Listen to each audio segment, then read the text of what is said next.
Historias de Viva Voz. La Comisión de Historia y Cultura de Los Mochis presenta Historias de Viva Voz. Entrevistas, personajes de nuestra región, historias y crónicas contadas de viva voz. De viva voz. Sean bienvenidos. Estamos en octubre, estamos iniciando este mes, pero también, recordamos una fecha emblemática en la historia nacional. Estamos recordando el 2 de octubre. De hecho, el eslogan ya acuñado y que permanece es 2 de octubre no se olvida. Y en efecto, este 2 de octubre de 1968 es el que permanece en la memoria, no solamente por lo que aconteció en ese momento, sino por el impacto que ha habido a raíz de aquellos trágicos hechos previos a la Olimpiada de México de 1968. Para hablar de este tema es justamente que hemos invitado al contador público Bernabé López Padilla, a quien le damos la bienvenida. Bienvenido, Bernabé. Muchas gracias, José Armando. Saludo al público y pues estoy a tus órdenes. Sí, bueno, pues estamos recordando esta fecha. Recientemente hablabas acerca del tema y hacías un reconocimiento a hermanos de una conocida familia acá de Los Mochis, que pues de alguna manera tuvo participación dentro del movimiento de 68, dentro de incluso del Consejo Nacional de Huelga, y nos referimos justamente a los hermanos Tordesillas Bagazuma. Recordamos a Sóstenes Tordesillas, el Toto Tordesillas, recordamos a Héctor Manuel Tordesillas Bagazuma, el Torín, quien estuvo presente precisamente en la exposición que tú hacías ahí para reconocer la trayectoria de los hermanos Tordesillas Bagazuma. Y también recordamos a Gilberto Tordesillas Bagazuma, ¿sí? El primero y el tercero pues ya fallecidos lamentablemente, pero que se recordaba su trayectoria en la participación de este movimiento,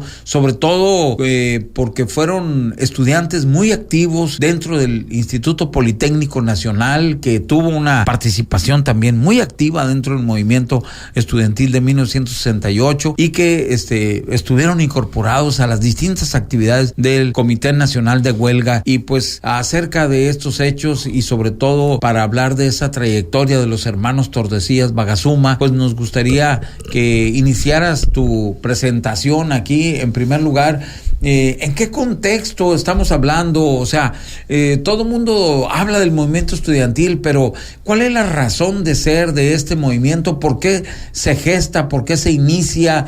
¿Y por qué también, lamentablemente, esta dura represión de parte del gobierno hacia los estudiantes que participaban en este movimiento? Bueno, pues como todos sabemos, ahora sí que la historia, porque estamos hablando de un suceso de hace casi medio siglo, nos señala que hubo un pleito entre estudiantes de la vocacional número 5 y de una escuela preparatoria superior de la UNAM. El asuntillo no vale la pena mencionarlo, era un pleito, pero intervino el grupo de granaderos que golpeó a estudiantes. E incluso se habla de que tumbaron una puerta de ahí de la escuela, un portón de esos muy antiguos, que por ser antiguo, histórico, pues tenía un cierto valor histórico. Sí, pero, el famoso bazucazo, ¿no? Sí, fue un bazucazo, exactamente. Y de ahí nace la reclamación de los estudiantes hacia el gobierno del Distrito Federal, que lo encabezaba el general Alfonso Coronel Rosales. Ese es el inicio que marca lo que después vino a ser la huelga de estudiantes. Y claro, a eso se acumularon una serie de cosas más que se vinieron sumando a 9 puntos. De los puntos... El famoso pliego petitorio que dio a conocer el Consejo Nacional de Huelga y que de alguna manera unió a los distintos grupos estudiantiles de diversas escuelas, inclusive escuelas particulares que se incorporaron también al movimiento y que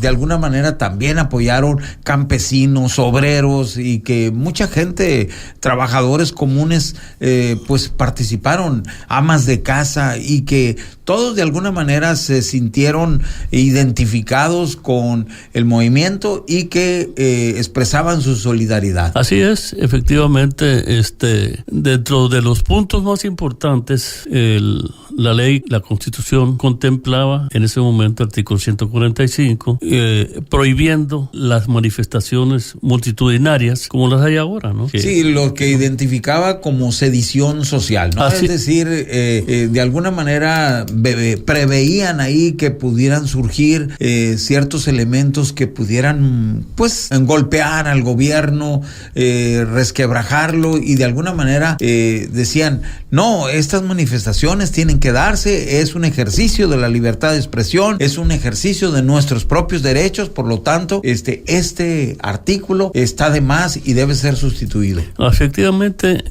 precisamente el gobierno pues reprimía de alguna manera la expresión popular. Entonces, se adicionó porque alguien seguramente que asesoraba a la vez al Consejo Nacional de Huelga, porque ahí intervinieron muchos factores que hasta ahora, después de 49 años, van apareciendo datos y en los cuales vemos que hay muchas cosas que nosotros, los jóvenes de entonces, en 1968, ignorábamos. Entonces, los estudiantes de entonces, pues estábamos muy molestos por la represión que hubo contra estudiantes, porque ningún estudiante de los que participaban ahí en la pelea traía armas nunca. Entonces, cuando íbamos, o los que iban a las manifestaciones, nadie llevaba armas. Entonces, ¿por qué nos echaban al ejército? ¿Por qué nos echaban a tanquetas? Eso es lo que nunca entendimos. El cuerpo de granaderos, que fue el que hizo la represión inicial, que fue una de las peticiones de ese famoso pliego, donde se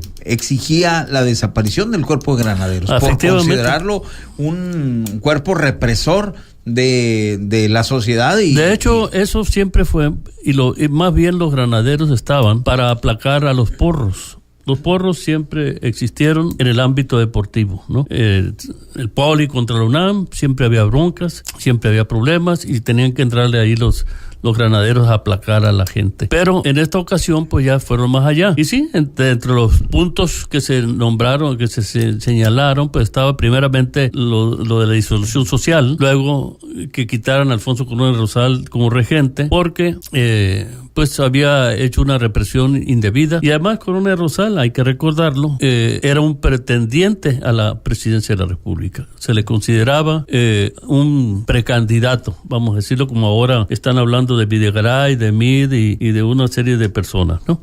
Entonces, en aquel entonces, Alfonso Coronel Rosal, Luis Echeverría Álvarez era otro de los que se nombraba, y además fue. Entonces, por ahí también se ha hablado durante estos 49 años de la posibilidad de que entre ellos había una enemistad, había un deseo de quemar uno al otro. Por eso, todo el que lea algo del movimiento de 68 se va a encontrar con que Coronel Rosal mandó a los granaderos a golpear a estudiantes, provocando un problema, una molestia social, porque ahí fue precisamente donde los estudiantes fuimos los primeros en brincar, pero los padres de familia apoyaron, y luego la sociedad se volcó también en un apoyo que hasta entonces no se conocía. Bueno, salió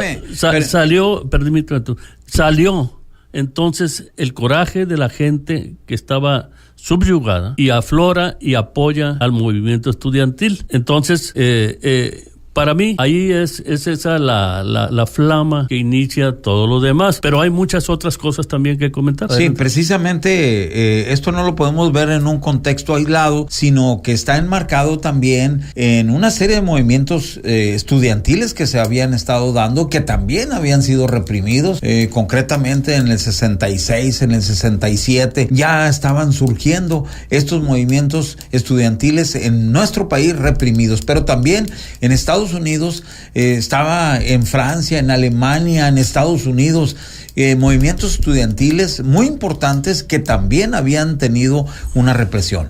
Pero también tenemos que ubicarlo que estamos en un choque generacional, donde una cultura dominante está siendo socavada por una cultura emergente. Y no lo digo en términos de competencia o de confrontación bélica, sino simplemente cómo están tratando de imponer también sus propios gustos y sus propias quizás reglas, los jóvenes que buscan también valer dentro del ámbito social, no únicamente los preceptos que ya estaban establecidos desde las generaciones anteriores. Sí, efectivamente, tiene mucha razón. En Francia se dio una cosa muy parecida. Más bien, eso fue antes de octubre. Sí, en mayo. En mayo, efectivamente.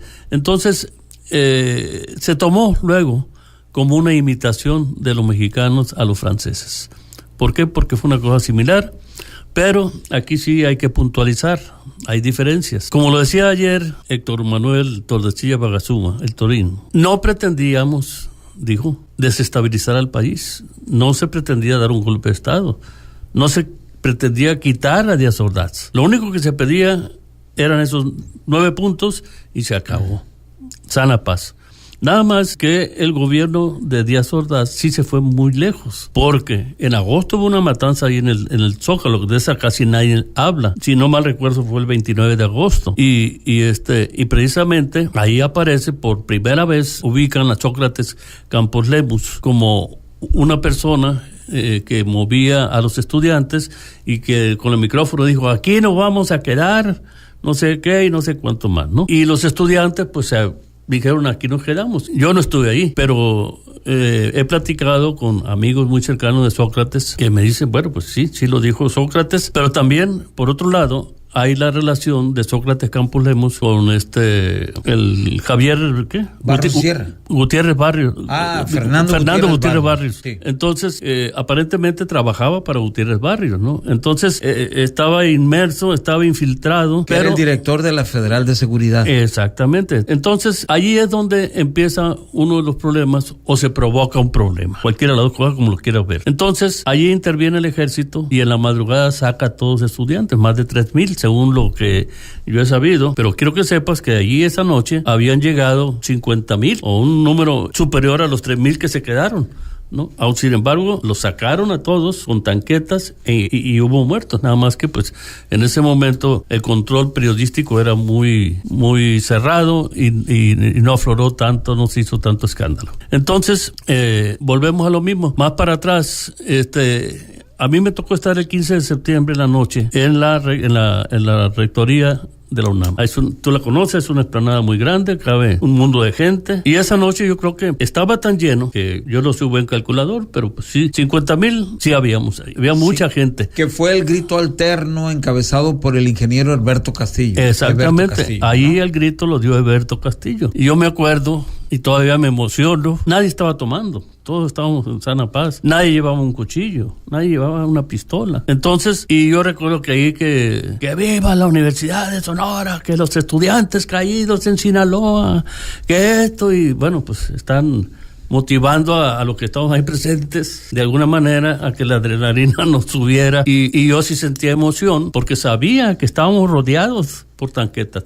Cuando nosotros llegamos ahí a la UNAM, vimos tanquetas por todos lados. Pero entonces éramos jóvenes y muy valientes. Hoy llego y veo las tanquetas y meto reversa. Pero en aquel entonces nos sentíamos, no sé qué, tal vez muy valientes o como muchos dijeron, héroes, o queríamos ser los niños héroes. Pero dieron el grito, como dices tú, alterno, allí en Zacatenco, allí en el Politécnico, lo dio otra persona, no sé el nombre, y en el Zócalo, pues Gustavo Díaz Ordaz. 3 gritos, ese 15 de septiembre del 68, pues yo creo que es muy significativo, porque la sociedad salió y hubo llenos por todos lados. El Zócalo, yo leí que estaba como todo el tiempo, ¿no? Porque ahí el 15 de septiembre para muchos en el DF, bueno, antes DF, pues es como un carnaval. Yo estuve presente dos veces ahí y pues haz de cuenta los carnavales de Mazatlán. Mascaritas y esto y lo otro y pura fiesta, pura vacilada.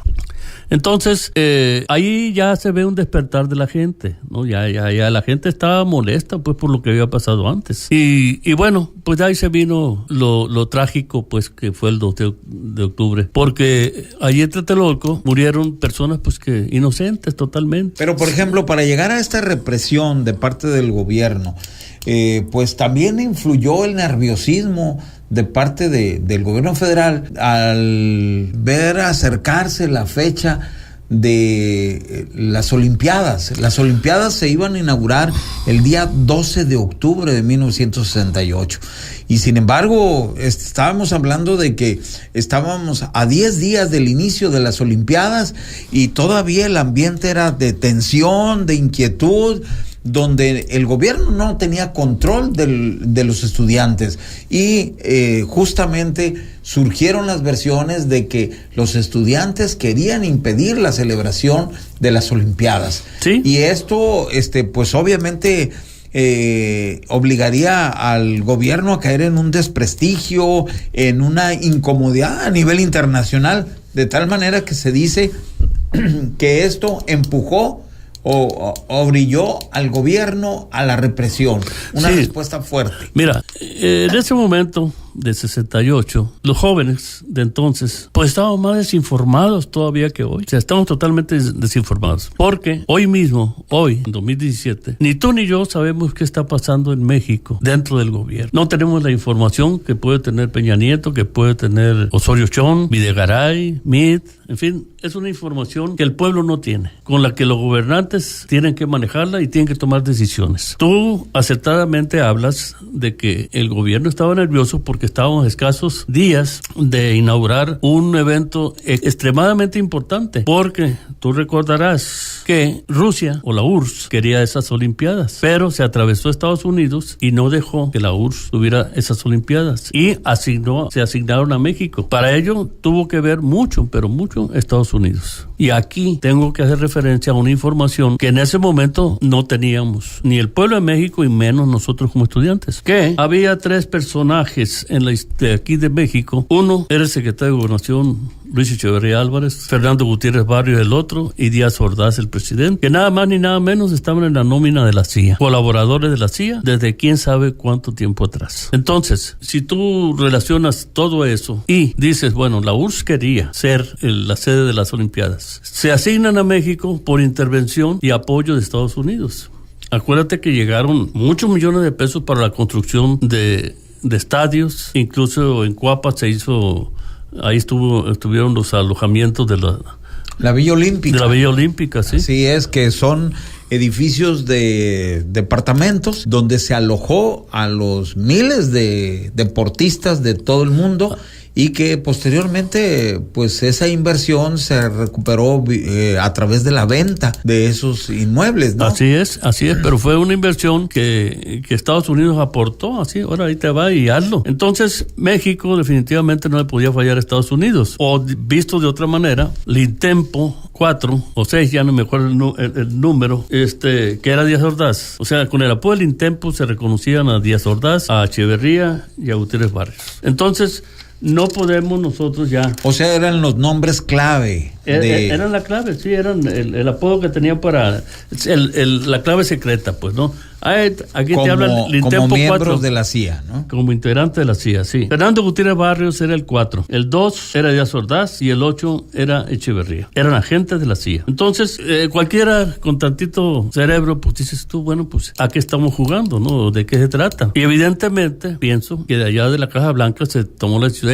Tenemos esta información. La URSS está metida aquí, está apoyando el movimiento, el Partido Comunista y miembro distinguido del Partido Comunista, Eberto Castillo, miembro distinguido del Partido Comunista, Marcelino Perelló, hijo de 2 jóvenes en aquel entonces. Bueno, sus padres se conocieron en la cárcel porque eran Bueno, pero de alguna manera Marcelino Perelló, que pudo haber estado dentro del Partido Comunista, pero había otros que no tenían filiación partidista. ¿sí? Bueno, sí. Pero de alguna manera este ámbito liberal, incluso con una cierta inclinación hacia la izquierda, a la reivindicación social, era lo que prevalecía. De acuerdo. Tú nos comentas que participaste dentro de estas actividades, quizás no de manera tan de lleno, pero sí estuviste participando. Y hasta donde yo sé, tu filiación política nunca fue ligada al Partido Comunista. No, porque también tienes que recordar una cosa. Yo participé porque yo era integrante de la Asociación de Estudiantes Técnicos Sinaloenses que presidía Sóstenes Toto Tordesillas. ¿Y qué filiación política tendrían? Ninguna. Ellos. Sí. Pero yo creo que ninguna tampoco. Yo por ejemplo, yo en ese momento no era de ninguna parte de filiación que yo dijera yo soy esto, no. Yo simplemente puedo decir que por mi origen campesino, yo era priista, ¿sí? Mi padre ejidatario, priista siempre. Cuando formó parte de la CICAI se integró a la CTM y luego, ya después, ya que se acabó la CICAI y todo eso, mi padre fue dirigente de la CNOP, ¿sí? ¿Por qué? Pues porque él ya era en ese momento transportista de carga afiliado a la CNOP, ¿sí? Sí, bueno, con esto quiero evidenciar efectivamente que la afiliación política de los integrantes del Comité Nacional de Huelga, de los participantes en el movimiento estudiantil, era muy diversa. Y recupero lo que decía Héctor Manuel Tordesillas, donde decía que había muchos grupos, había muchos intereses que estaban en juego, pero sí, ¿qué era lo que prevalecía al final de cuentas?